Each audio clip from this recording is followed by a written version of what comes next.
النهارده معانا موبايل في الفئة المتوسطة، ولكن ده يعتبر هو قاتل الفلاج شيب حرفيًا، ولكن الغريب والعجيب إن أنا ممكن أقول لك إن الموبايل ده قاتل الفلاج شيب، أكيد هتبُص عليه وتقول إن ده أكيد موبايل يا إما من شاومي، يا إما من ريلمي، يا إما من فيفو أو من أي حد تاني، ولكن لمّا آجي أقول لك إن هو من أوبو أكيد مش هتصدقني، لإن يعتبر ما فيش مرّة موبايل من شركة أوبو عملت موبايل يقدر إن يتقال عليه إن هو بيقدّم قيمة مقابل سعر، ولكن أخيرًا عزيزي المشاهد الموبايل ده أقدر أقول لك إن هو أكتر موبايل جاي في تاريخ شركة أوبو كلها بيقدّم قيمة قوية جدًا مقابل السعر بتاعه. إزيكم يا شباب عاملين إيه؟ يا رب تكونوا بخير، معاكم عمر هاني في فيديو جديد، وأهلًا بيكم في حلقة جديدة. النهارده ميعادنا مع قاتل الفلاج شيب حرفيًا وهو الأوبو رينو 13 برو.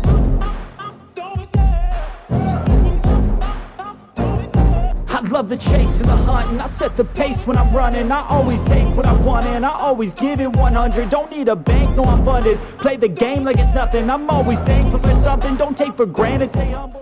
سلسلة الرينو اللي نازلة مصر هي فيها 4 نسخ أو فيها منها 4 إصدارات، الرينو 13 برو والرينو 13 العادي وفي الرينو 13 اف وفي الرينو 13 4G. طبعا احنا النهارده هنتكلم عن أكبر واحد فيهم وهو ال 13 برو، ونتكلم بقى عن كل حاجة، كاميرات، تصميم، شاشة، بطارية وحاجات تانية كتير طبعا هنتكلم عليها. هنتكلم عليه باستفاضة شديدة النهارده لأن كل حاجة فيه ممتازة، عشان كده أنا بقول لك إن هو قاتل الفلاج شيب، موبايل فيه كل حاجة مميزة في كل حاجة من الحاجات اللي أنا قلتها دي واللي لسه هنقولها. فما تنساش بلايك وسبسكرايب ويلا بينا نبدا. طبعا اول حاجه هنتكلم عليها في الموبايل وهو الديزاين بتاع الموبايل. ديزاين الموبايل ظهري من الزجاج متصنفر، شكله لذيذ ومميز جدا. وطبعا لو انت بصيت هنا هتلاقي ان الموبايل فيه منه لونين، في منهم اللون البنفسجي وفي منه اللون الاسود. واللون البنفسجي او اللون مش ما اعرفش بقى، البنات هم اللي عارفين الالوان دي بيبقى اسمها ايه، ولكن اللون ده لو انت بصيت عليه هتلاقي ان هو واخد كده نص فراشه من النص الظهري كده. ولكن بالرغم ان اللون البنفسجي افضل يعني واحلى بشكل كبير، ولكن انا عاجبني اللون الاسود علشان الحته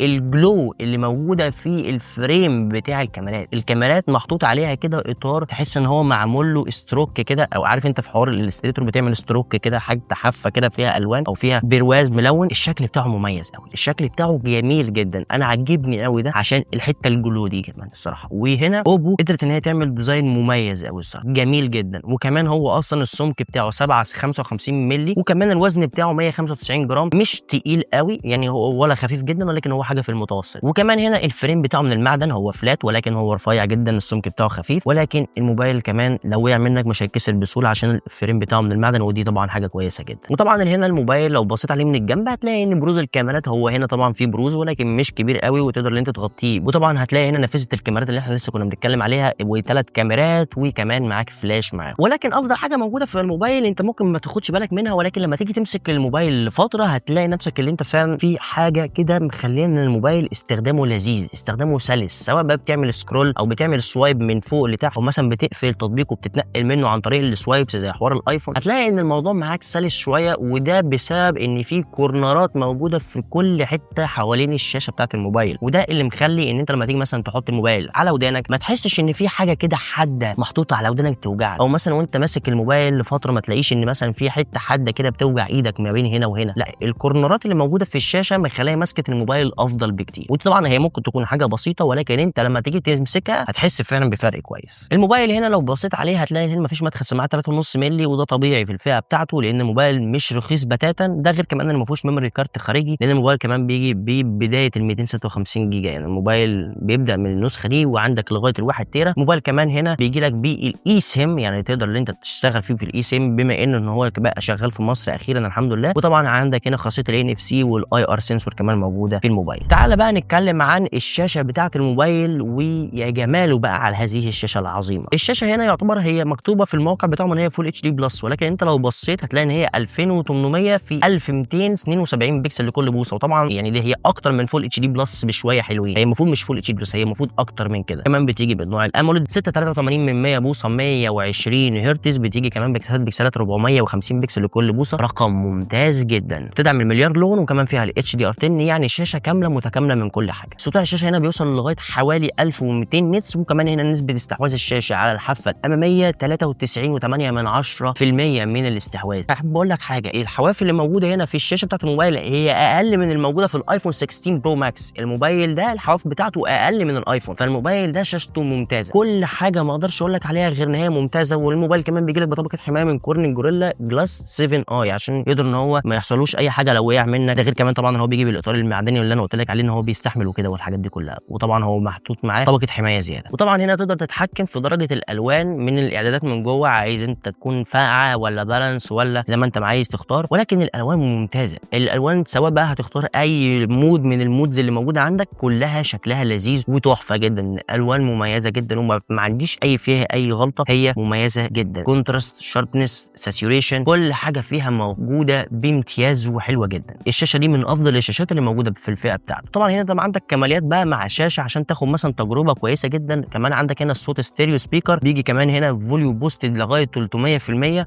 طبعا الصوت بتاعه كويس جدا. طبعا انت كده معاك التجربه الكامله للسينما وكمان للالعاب. وبالنسبه للالعاب فتعالى نتكلم عن المعالج اللي موجود هنا اللي هو الدايمنستي 8350 اوكتا كور، بيجي كمان ب 4 نانومتر مع المالي جي 615 MC6. طبعا هنا المعالج سلس جدا مع السوفت وير بتاع اوبو عامه اللي هو اكيد اللي احنا عارفينه. بيديك حاجات جميله، بيديك سلاسه كويسه جدا، بيجي لك تجربه سلاسه وفتح التطبيقات سلسه جدا. مفيش باجز في الانيميشن وانت بتفتح التطبيق او بتقفله، مفيش باجات وانت بتتحرك ما بين التطبيق والتاني، مفيش باجات في الفريمات وانت بتلعب لعبه بابجي موبايل مثلا. كل حاجه معاك سلسه جدا، كل حاجه معاك شغاله بامتياز. الموبايل ده طبعا هيقدر يشغل معاك لعبه بابجي موبايل على 90 فريم وممكن كمان يوصل ل 120 لو هو الموبايل ده بيدعم اصلا اكتر من كده. الموبايل ده طبعا هيقدر يشغل معاك بابجي موبايل على اعلى حاجه كلها موجوده في الفريمات كلها، تقدر ان هو يديك اعلى فريمات ممكنه وبسلاسه. وكمان مش محتاج منك انت تقلل الكواليتي، انت ممكن تلعب على اعلى كواليتي مع اعلى فريمات من غير ما يحصل لك بجات. الموبايل ده المعالج بتاعه كويس جدا، يقدر يشغل لك كل حاجه انت عايزها مستريح. ده غير كمان ان الموبايل هنا فيه ميزه في السوفت وير بتاعه ان بيجي لك الهابتيك فيدباك. عندك كده تجربه اللي هي الحاجات الاهتزازيه اللي هو الهزات اللي بيجي لك ده حقيقي جدا، ما بتحسش مثلا ان هو اي هزه كده وخلاص اهو خد يا عم فيدباك او فيدباك. لا، الموضوع هنا حقيقي. كل نقره او كل نقره انت بتحطها على الكيبورد مثلا او حاجه زي كده بتحس بيها فعلا ان هي حقيقيه مش شكلا كده وخلاص. فدي حاجه جميله جدا لو انت بتحب التفاصيل دي. غير كمان طبعا من التفاصيل الثانيه اللي موجوده في السوفت وير اللي انت عندك هنا الدايناميك ايلاند اللي موجوده حوالين الكاميرا اللي هي هول بانش موجوده هنا في الشاشه، معموله زي الايفون بالظبط، بتجي لك كده بانيميشن لطيف ولذيذ جدا الصراحه. وكمان طبعا عندك هنا حاجه جميله جدا موجوده في موبايلات اوبو بس وبقت مميزه دلوقتي، ان انت تقدر تنقل اي داتا بتاعتك من عن طريق موبايل اوبو لموبايل ايفون عن طريق برنامج اسمه او بلس. تقدر تنزله على الايفون والموبايل الاوبو وتقدر تنقلهم اكنه اير دروب بالظبط بس ما بين اوبو والايفون. تقدر تنقل بياناتك كلها بطريقه مستقره وسريعه وامنه بشكل كبير. وطبعا دي حاجه هي اللي استقلت بيها اوبو عن نفسها، يعني دي حاجه هي عملتها اوبو بس لو انت عايز تنقل ما بين موبايل اندرويد لايفون. طبعا هي شيء جميل جدا. يعني انت في الاول لما انا بصيت عليها قلت مثلا ايه ده، هي اوبو عملت شراكه مع ايفون ولا ايه؟ لكن الموضوع هي عملت كده عباره عن برنامج بتنزله ما بين الموبايلين، بيعمل لك شبكه وهميه عشان تقدروا تتصلوا بيه عشان تقدروا تنقلوا بيها الداتا لبعضيكم. وطبعا دي حاجه جميله برضو جدا جدا جدا من اوبو ان هي عاملاها، لان اصلا الموبايل يعتبر هو اصلا ايفون الموبايل اصلا يعتبر مقلد الايفون، حتى كمان في السوفت وير ذات نفسه مقلده بشكل كبير. عادي يعني لما حطت برنامج بينقل من الايفون ما فرقتش كتير. وبالفعل على فكره هي اوبو ما كدبتش، هي اوبو اصلا بتقول ان الموبايل ده يعتبر هو الايفون بس الاندرويد، فهي يعتبر قالت كده، فمش بجيب حاجه من عندي برضه. بس هي نقطه حلوه جدا لان طبعا حوار الشيرت والشير مي والحاجات اللي زي كده اللي هي الشير كلها مش مستقره، ولما تيجي تبعت الداتا بتطلع ناقصه وفيها حاجات مش موجوده. الموبايل هنا كمان في حاجه اسمها التصوير اللايف، يعني بيديك كده بضع ثواني قبل التصوير او قبل الصوره انت كنت فين وتمشيت كام ثانيه او الحاجات دي كلها. فطبعا دي حركه حلوه جدا في التصوير. وبما احنا اتكلمنا عن التصوير فتعالى نتكلم عن الكاميرات. الكاميرات بتاعت الموبايل هنا في اتنين منهم بيجوا ب 50 ميجا بكسل، واحده فتحه عدسه اف 1.8 وبتدعم الاو اي اس والاوتو فوكس. وبالمناسبه الثلاثه فيهم وضع الاوتو فوكس، اول واحده بتدعم الاو اي اس والثانيه فيها التقريب البصري وثالثه الترا وايد ب 8 ميجا بكسل. تصوير الموبايل هنا بيوصل لغايه ال 4K 60 فريم. والكاميرا السيلفي هنا هي 50 ميجا بكسل بفتحه عدسه اف 2.0 وبتصور 4K 60 فريم برضه، وبرضه فيها خاصيه الاوتو فوكس. كل الكاميرات بتاعت الموبايل فيها خاصيه الاوتو فوكس. وهنا طبعا التصوير بتاع الموبايل افضل تصوير موبايل ممكن يكون موجود في الفئه بتاعته. الموبايل طبعا انا ما ينفعش ان انا اجي اقول لك ان التصوير وحش ولا حلو غير لما اقول لك ان هو فعلا حلو، لان الموبايل مش رخيص. الموبايل 34000 جنيه بالبلدي كده، يعني الموبايل سعره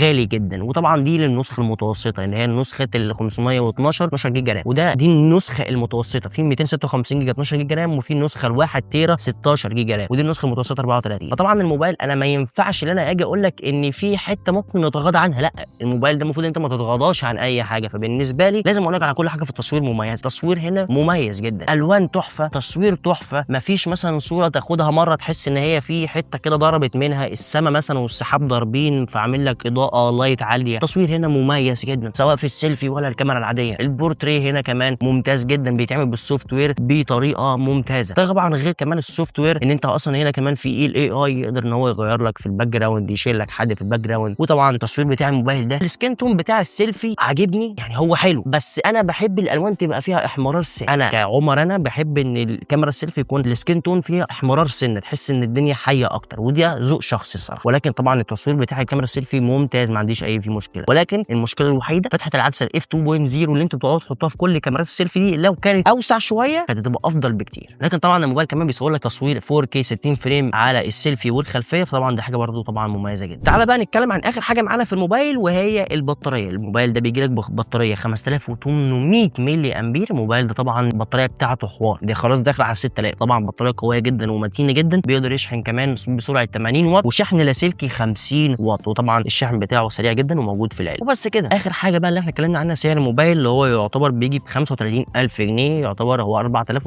هو 34999 35000 جنيه على طول. الموبايل طبعا سعره غالي، ولكن الموبايل ده فعلا هو قاتل الفلاج شيب، سعره مميز جدا قدام الفلاج شيب. والموبايل ده فعلا لو انت عايز حاجه يعتبر